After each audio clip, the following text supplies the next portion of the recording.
নমস্কার বন্ধুরা, আমার এই ছোট্ট চ্যানেলে আপনাদের সবাইকে স্বাগতম।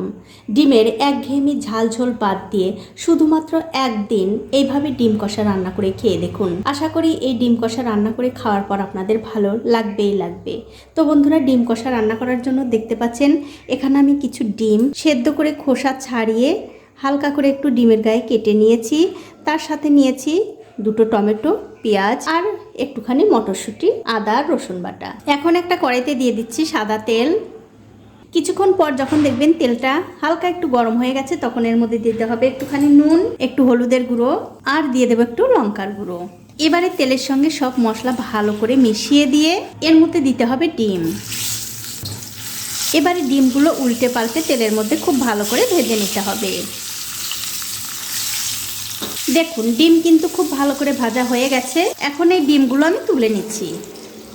তুলে নেবার পর ফোড়নের জন্য ওই তেলে দিয়ে দিচ্ছি একটু দারচিনি, সাদা এলাচ, দুটো তেজপাতা আর দিতে হবে হাফ চামচ গোটা জিরা।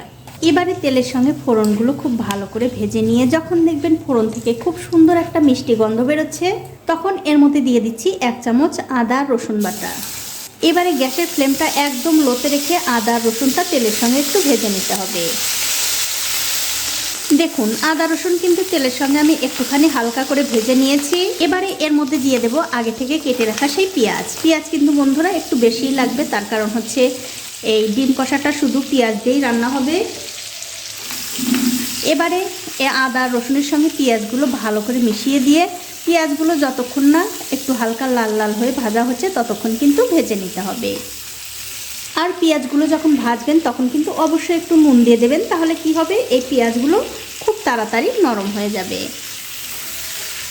দেখুন, পেঁয়াজগুলো কিন্তু আমি খুব ভালো করে ভেজে নিয়েছি। আর বন্ধুরা, যেদিন আপনারা এই রান্নাটা করবেন অবশ্যই কিন্তু পেঁয়াজগুলো খুব ভালো করে ভেজে নেবেন, তবেই কিন্তু এই ডিম কষাটা খেতে বেশি ভালো লাগবে।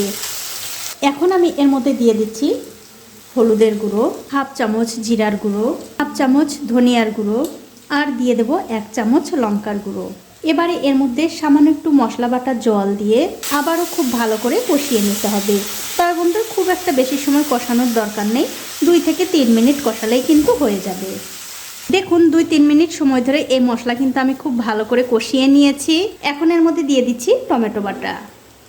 মিক্সিং জারটা ধুয়ে একটুখানি জল দিয়ে দিলাম আর তার সাথে দিয়ে দেবো স্বাদ মতো নুন। নুন কিন্তু বন্ধুরা অবশ্যই বুঝে দেবেন, তার কারণ হচ্ছে অনেকবার নুন দেওয়া আছে, মানে ডিম ভাজার সময় একবার নুন দিয়েছি, এই পেঁয়াজ ভাজার সময় একবার নুন দিয়েছি, তার জন্য কিন্তু অবশ্যই নুনটা বুঝে দিতে হবে। এবারে টমেটো বাটা আর এই মশলাগুলো খুব ভালো করে আবারও কষিয়ে নিতে হবে। যতক্ষণ না এই টমেটোর কাঁচা গন্ধ চলে যাচ্ছে ততক্ষণ কিন্তু কষাতে হবে। দেখুন, টমেটো বাটা দিয়ে এই মশলাটা আমি আবারও 2 মিনিট খুব ভালো করে কষিয়ে নিয়েছি। দেখতেই পাচ্ছেন মশলা থেকে কিন্তু তেল ছাড়তে শুরু করেছে, তার মানে এই মশলাটা কষানো হয়ে গেছে। এখন আমি এর মধ্যে দিয়ে দিচ্ছি কিছু মটরশুঁটি। এবারে মটরশুঁটিটা এই মশলার সঙ্গে ভালো করে মিশিয়ে দিয়ে গ্যাসের ফ্লেমটা বাড়িয়ে দিতে হবে। গ্যাসের ফ্লেমটা বাড়িয়ে দিয়ে এর মধ্যে ঝোলের জন্য দিয়ে দেবো আমি গরম জল। অবশ্যই কিন্তু বন্ধুরা গরম জলটাই দেওয়ার চেষ্টা করবেন, তাহলে এই ডিম কষাটা খুব তাড়াতাড়িও হবে, আবার ডিম কষার যে স্বাদ সেটাও কিন্তু খুব ভালো হবে। দেখুন, ঝোলটা কিন্তু আমি এই মশলার সঙ্গে ভালো করে মিশিয়ে দিলাম। তো আমার মনে হচ্ছে একটুখানি ঝোলটা কম হয়ে গেল, মানে বেশি মাখো মাখো হয়ে গেল, তার জন্য আর একটু জল দিয়ে দিলাম। যেহেতু আমি এর মধ্যে ডিম দিয়ে ডিমটা ফোটাবো, তার জন্য আর একটুখানি জল দিয়ে দিলাম।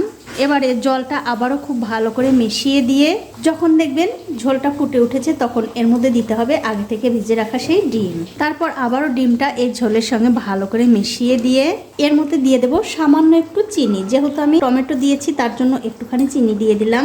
তারপর একটা ঢাকা দিয়ে 5 থেকে 7 মিনিট এই ডিম ভুনাটা আমি রান্না করে নেব। ঠিক 7 মিনিটের মাঝে আমি ঢাকাটা একবার তুলে নিচ্ছি। তুলে নিয়ে এর মধ্যে দিয়ে দেবো একটু কাসুরি মেথি, একটু গরম মশলার গুঁড়ো, সব শেষে দিয়ে দেবো এর মধ্যে একটু ধনেপাতা কুচি। এবারে সব কিছু মিশিয়ে এই ডিম কষাটা আমি আরও কিছুক্ষণ রান্না করে নেব।